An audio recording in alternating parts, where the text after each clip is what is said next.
This is the Edinburgh Reporter podcast, and this afternoon we have a guest who's in Edinburgh. Evans, how do you say your second name? Eghan. Eghan. Yes.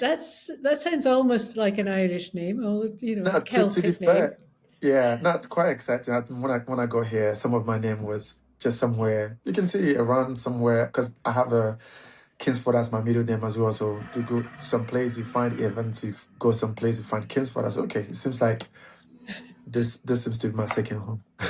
So is this is the name you were given when you were born? Yes, Okay, so it is your family name, yeah, my family name. and Yes. so I am going to have to ask you. We're going to come on to who you are and what Right. you are in a moment or two, but I'm Yeah. going to have to ask you then. If I was to say to you, "Where are you from?" How do you answer that? I'm from Ghana. So yeah, I would say I'm from Ghana. I'm a And the only thing I've ever learned about Ghana is that it's where chocolate comes from. It's where the cacao bean comes from. So yes. excuse my ignorance completely. So tell me a little about where you came from and how you got here. Right. So I've lived all my life in Ghana. Ghana is a very beautiful West African country. And we always say that it's the gateway to Africa. So if you're looking forward to traveling to any of African country, I will advise you travel to Ghana first. It will give you the direct connection to other African countries as well. And I've lived all my life there. Went to primary school, high school, university, and also graduated as a film director producer, which I have been practicing in the industry for over a decade now. But when I was done with my university, I, as part of my regular exercise in the industry, I happened to go to a film festival in another African country. And then when I came back, I was like, oh, this is really something exciting. Why don't we have something similar in Ghana? So I set up Accra Indie Film Fest, which is an international short film festival in Ghana. We've been working on it since 2019. We're currently preparing for the eighth edition of the festival in Ghana. And so I think how I ended up being here is actually of the fact that I think one of my mentors asked me a question if I'm supposed to choose in the next 5 years in my career being an actor or director or being a festival manager, which of them am I going to choose? And I said, obviously, for the next 5 years, definitely will be festival management that I will prefer to choose because I could recognize the impact that it has for a lot more people beyond my immediate confines. And so obviously I'll go for film festival. And there was an opportunity for UK government has a special scholarship called Chivner Scholarship that it's been given out to emerging leaders in different disciplines or industries across the world. And so I applied for that for the very first time. I was awarded the scholarship. And so that's how I ended up coming to Edinburgh Napier to study my master's in marketing, festivals, and event management. And just in the middle of my master's, I was elected president of the Students Association. And so that's how my life has That's been in the past like 3 years. that's how you got here. And so it's Yeah. 3 years since you came to live in Scotland in Yes. Edinburgh. Yes. Yes. And so what about your family? Where are they? They're all based in Ghana. Okay, so you go home quite often? And Oh, yes. Yes. Yeah. I is it go. still home? Is it still home or is It Edinburgh now says. your home? I would say Edinburgh now is my primary home, but I go to Ghana once every year.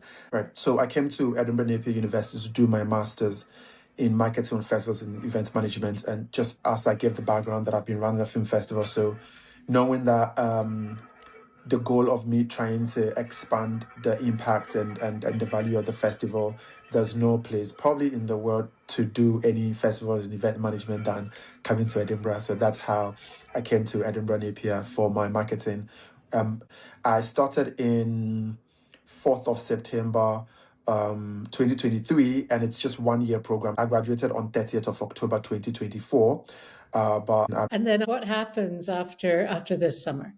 I'm looking forward to doing my PhD after the summer, and so it's been progressive enough for the schools that I'm looking forward to. I'm not going to review that yet, but yeah, I'll be looking forward to doing my PhD after that. Okay, so are you in the middle of applying then to do the I PhD? No, I'm already done with that. Done with the interview processes. I think we're almost there. Like we're almost at the Yeah, final end of sure. it. And you're just not able to tell me yet that you're actually on a PhD program. Not on it yet, but pretty close. Pretty soon, that's great. I suppose you need funding and everything to do a PhD program. I Yes, suppose that's one of the barriers. yes. And but fortunately, the ones that I did apply for all come with funding as well, and so they've all been quite progressive. So fingers crossed on that. Hopefully by the end of the summer, we know where And we'll go. and will that be in Edinburgh, do you think, or are you looking So elsewhere? Edinburgh is an option, and I think there are two cities in England as well as an option. So Okay, three. well, we're just not going to Two, talk about those because they don't matter. It's really Edinburgh that's really the thing, isn't Absolutely. it? And have your family um, come to visit you in Edinburgh, or is that just simply a non-starter? not yet. They haven't yet. I think I'm looking forward to probably bringing them during my PhD graduation, hopefully.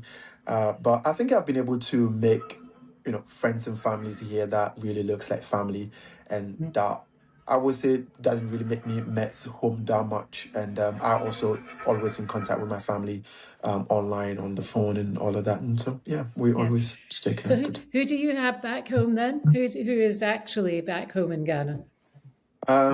My dad, my mom, my grandmom that I grew up with. So I have a great relationship with my grandmom. And so, yeah, they are there. My sisters, my brothers.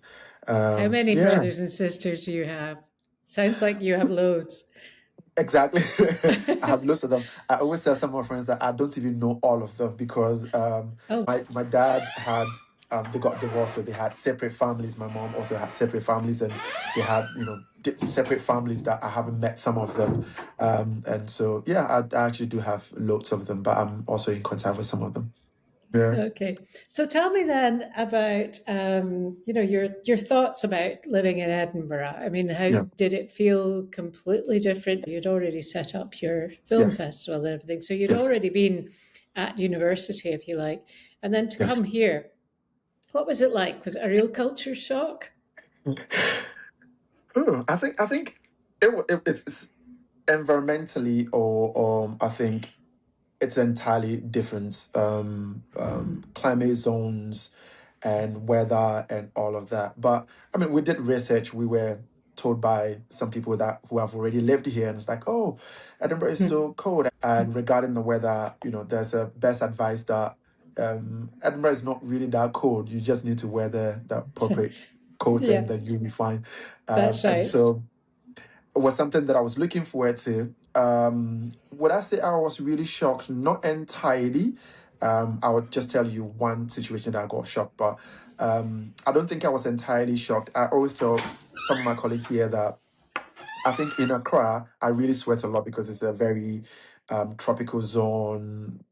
The weather, the temperature is always around between 28 to 32, and I sweat a lot. And so coming to a new climate zone that I don't have to sweat, I liked it because I mean I had to have AC in the car, in the house, and all of that. It's like, and you need to pay for all of that. And so coming here where you don't have to pay for that was a great advantage. I think I miscalculated the weather. I think around this time where it's quite sunny, and so I remember when I came in around September, early October, thereabout, and the sun came back, said, "Yeah, it still feels like in Ghana." I wore my t-shirt, stepped out, and I was initially, I was just thinking like, okay, would this be normal? And then I think I stayed in for like 30 minutes. I realized that the sun is not warm as I known for it to be in Ghana, and I was wearing t-shirts. Got in, I was already deep into whatever that we were doing, so I could not return back to my accommodation, and I was really cold. So anytime I meet some international student, I advise them that just be sure that the sun is not warm, and so don't let it confuse you thinking that you can wear t-shirts and roam around. You can do Yeah, that. we're a little bit further from the equator than you were at home, certainly, Yeah, and that yeah. must affect things. So, moving along then to living here Yeah, and making friends here. It seems to me that you're a person who would make lots and lots of friends anyway. yeah, I actually do. Just from seeing you and knowing you only Mhm. for a few minutes, really. Awesome. But has it been difficult? Has any of your getting used to living here in Edinburgh, has any of it proved difficult, or were there any barriers for you?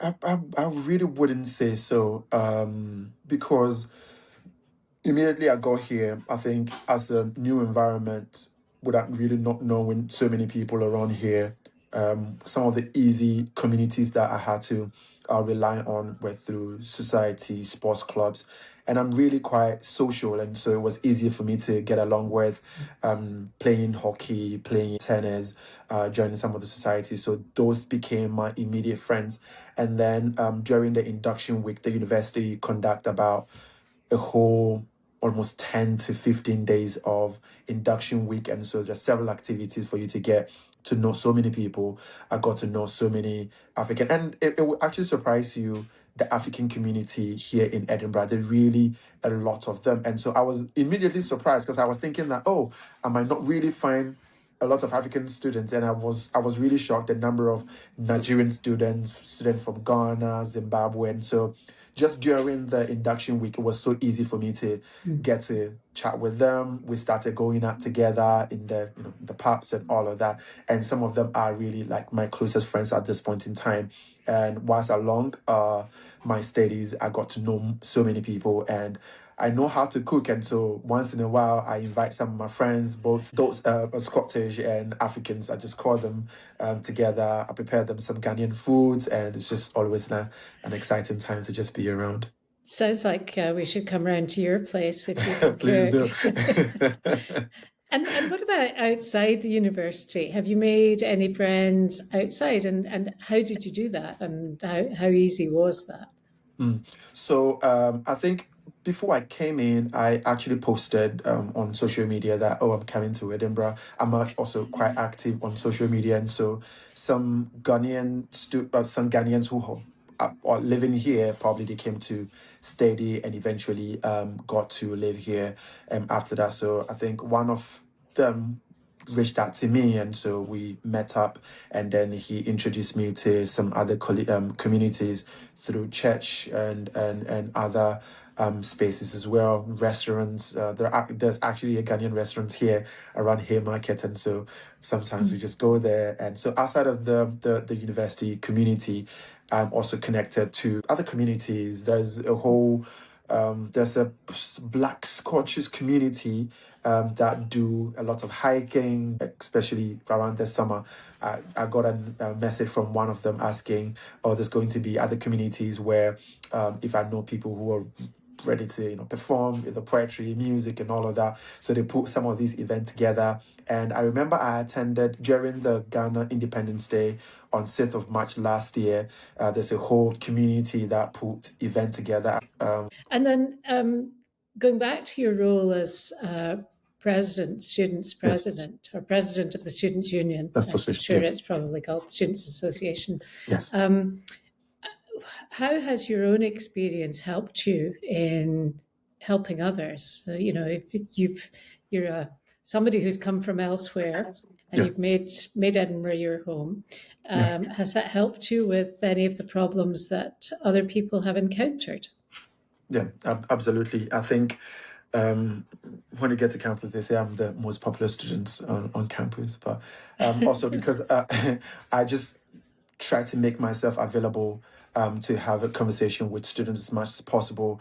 I know some students who've been here and always reach out to me that, oh, they probably saw my engagement online, and that's the reason why they even came to the university in the first place.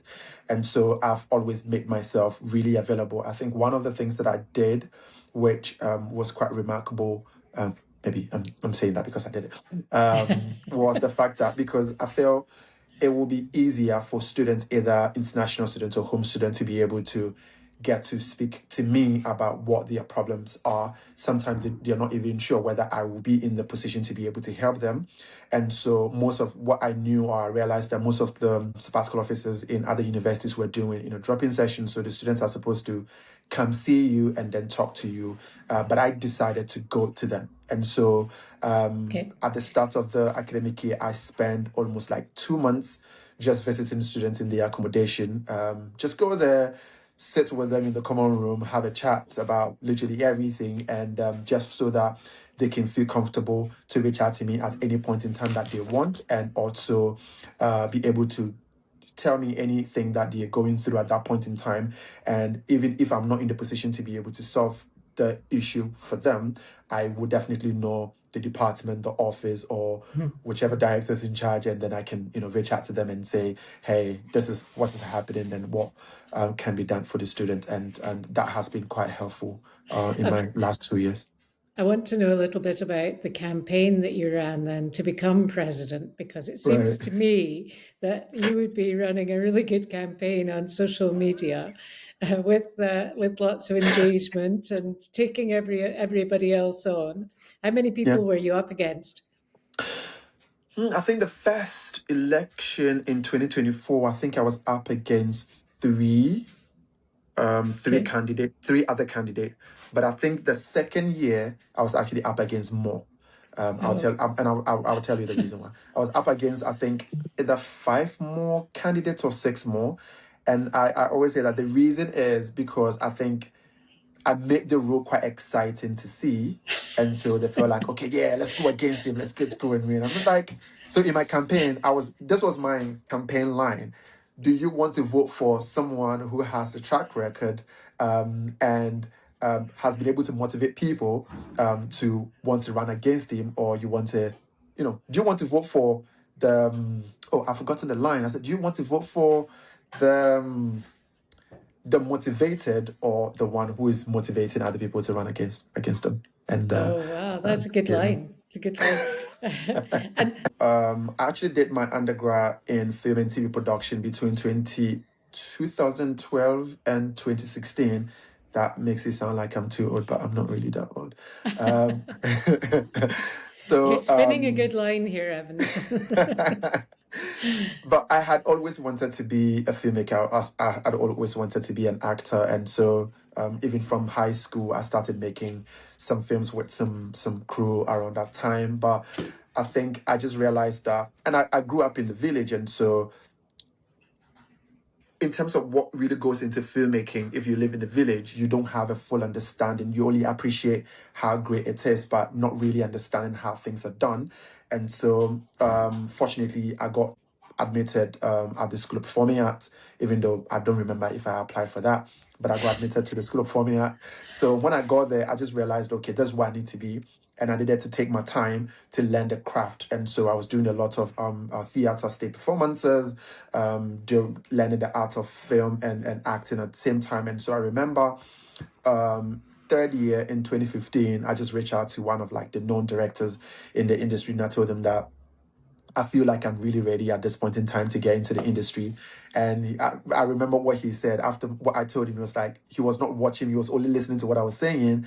And he felt like there's something we can do. And I remember 2 weeks after that, he sent me a screenplay to start working on acting. And so that's when I actually picked up from that. so you were acting first then, rather Yes, than yes. So I making was actually films, acting. and Yeah, and then you learned how to make films after that. And yes. and so which roles do you play in the actual making of the films or documentaries or whatever it is you've actually made? Yeah, so I've done in my acting, I've done TV shows, I've done short films, movies, literally everything. I've actually been on Family Feud. I don't know if you know Family Feud, hosted by Steve Harvey. So there's an African version that they shot in South Africa. I was on that. I also went to compete in other film reality TV show in Nigeria, which I won with my group from that as well. And then I actually started producing, or I started directing my own project when I was done with university. So that was somewhere around 2017. And so the film, it did not win any award, but it was screened in about 6 or 7 international film festivals. And that was when I actually got engaged in film festivals, and I realized that I had a great management skills and being able to bring people together. And so why not create something like that in my country that I'm coming from, if the value that it provides for other people, if we don't have that in the country. So that's how I started. But in terms of film producing, when I came back, I think between 2018 to when I came, I produced music videos, I produced TV commercials for companies, and I've produced for ABC News, Good Morning America. So there was one they shot in Ghana in 2022, and I was one of the local producers that was on the crew, and I'm currently actually preparing for a documentary for ABC News by the end of this year. So you've been making a living at this. This has not been a hobby. This has It's been been no, it's a been great. Yeah. money-making exercise. No, it's been great. I It's think right after COVID, till the time I came in, that was really like my peak moment, I would say. looking to the future. And I hear that you're hoping to do a PhD, but looking to the future, what's your goal? Is your goal to bring a film to the Edinburgh Film Festival? What is it? Film festival here in Edinburgh called Edinburgh Napier Student Film Festival.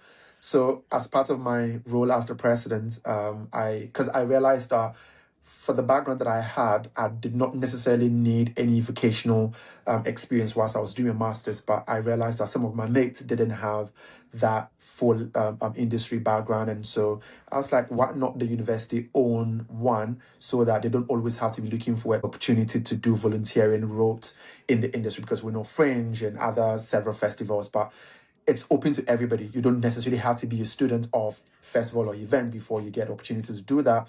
And so setting up the film festival would be a great opportunity for the students to volunteer to be part of that.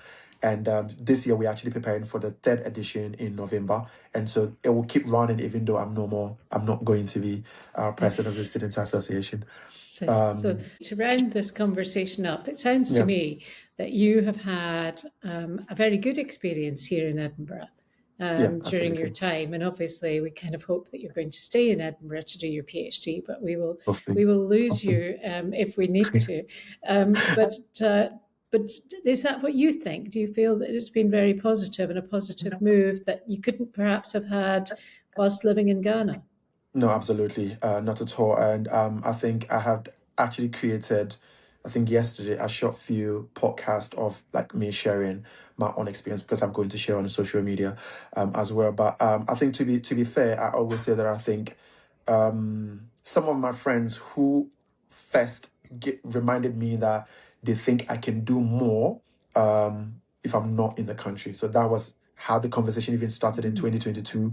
And so I think being here and becoming the president of the Students Association has really reminded me of what more I can do for people, not even just me, but for people. And so I know that when I was a child or when I was growing up, I knew that I wanted to be president. But I think over time, life just takes its course and you sometimes forget some of these